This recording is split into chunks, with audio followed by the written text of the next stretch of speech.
Menuju ke tindakan, bidan wajib melakukan persetujuan tindakan. Yang pertama yang dilakukan yaitu sapa pasien dan keluarga, perkenalkan bahwa Anda yang bertugas yang akan melakukan tindakan. Jelaskan tentang diagnosis dan menata laksanaan pada presentasi bokong. Jelaskan bahwa setiap tindakan medik mengandung resiko baik yang diduga sebelumnya maupun tidak. Menenangkan pasien jika pasien gelisah. Pastikan bahwa pasien dan keluarga telah mengerti dan jelas tentang penjelasan tersebut di atas.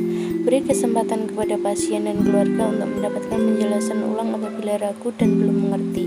Setelah pasien dan keluarga mengerti dan memberikan persetujuan untuk dilakukan tindakan ini, mintalah persetujuan secara tertulis. Meninjau kembali riwayat pasien dan hasil pemeriksaan. Masukkan lembar persetujuan tindakan medik yang telah diisi dan ditandatangani ke dalam catatan medik pasien. Letakkan kembali catatan medik pasien ke tempatnya setelah penolong memeriksa kelengkapan, catatan kondisi pasien, dan pelaksanaan instruksi. Selanjutnya ada persiapan sebelum tindakan. Yang pertama yaitu persiapan pasien. Ibu disiapkan dalam posisi pelitotomi pada tempat tidur persalinan.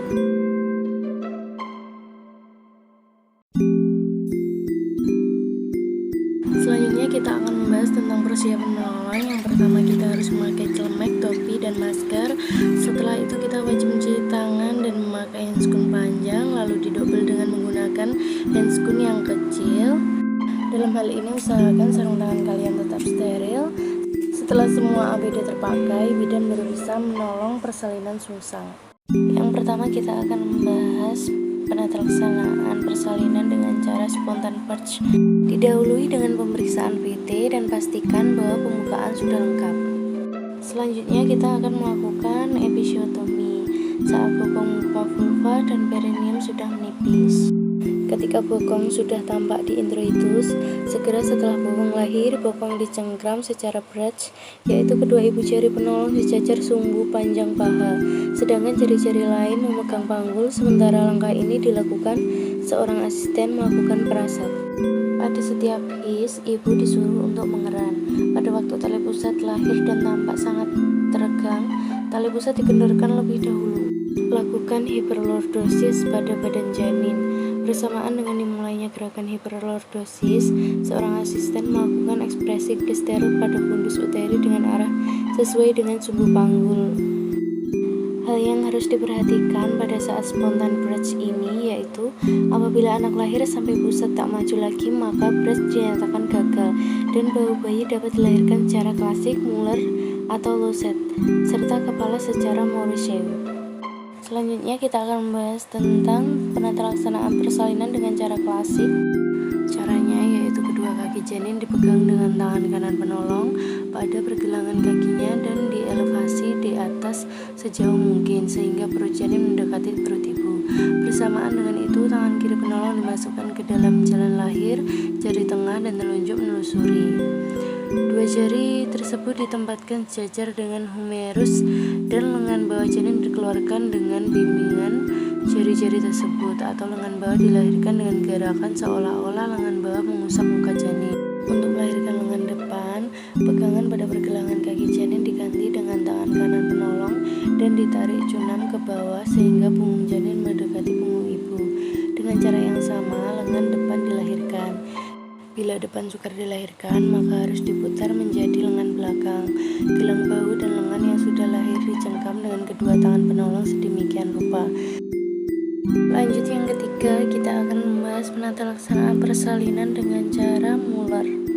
Caranya yaitu bokong janin dipegang secara femoropelvis, yaitu kedua ibu jari penolong diletakkan secara jar spina sacralis media dan jari telunjuk pada crista iliaca dan jari-jari lain mencengkram paha bagian depan. Dengan pegangan ini, badan janin ditarik curam ke bawah sejauh mungkin sampai bahu depan tampak di bawah simfisis dan lengan depan dilahirkan dengan mengait lengan bawahnya. Setelah bahu depan dan lengan depan lahir, maka badan janin yang masih dipegang secara femoropelvic ditarik ke atas sampai bahu belakang lahir. Bila bahu belakang tidak lahir dengan sendirinya, maka lengan belakang dilahirkan dengan mengaitkan lengan bawah dengan kedua jari penolong tidak masuk ke dalam jalan lahir. Lanjut yang keempat, kita ada penata laksanaan persalinan dengan cara Losset. Caranya yaitu badan janin ini dipegang secara femoropelviks dan sambil dilakukan traksi curam ke bawah, badan janin diputar setengah lingkaran sehingga bahu belakang menjadi bahu depan. Kemudian sambil dilakukan traksi, badan janin diputar kembali ke arah yang berlawanan setengah lingkaran.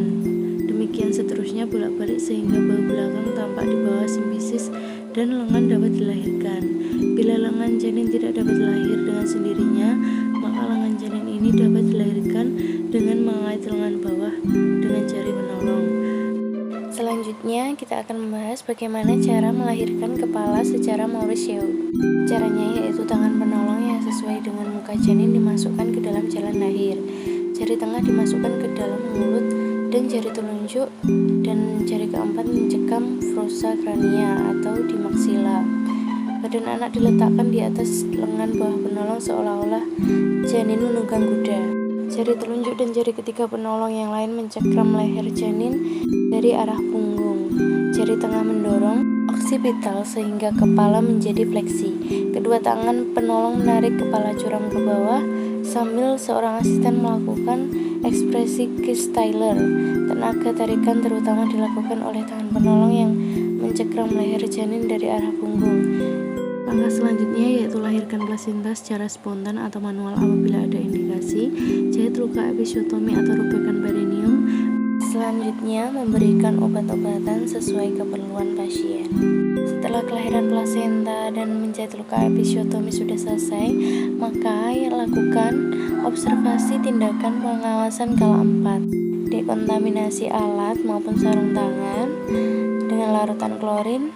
Setelah itu lakukan cuci tangan 6 langkah. Berikut merupakan perawatan pasca tindakan yang harus dilakukan oleh bidan. Terima kasih telah menonton video saya, semoga bermanfaat bagi kita semua. Wassalamualaikum warahmatullahi wabarakatuh. Jangan lupa like and share ke teman-teman kalian ya.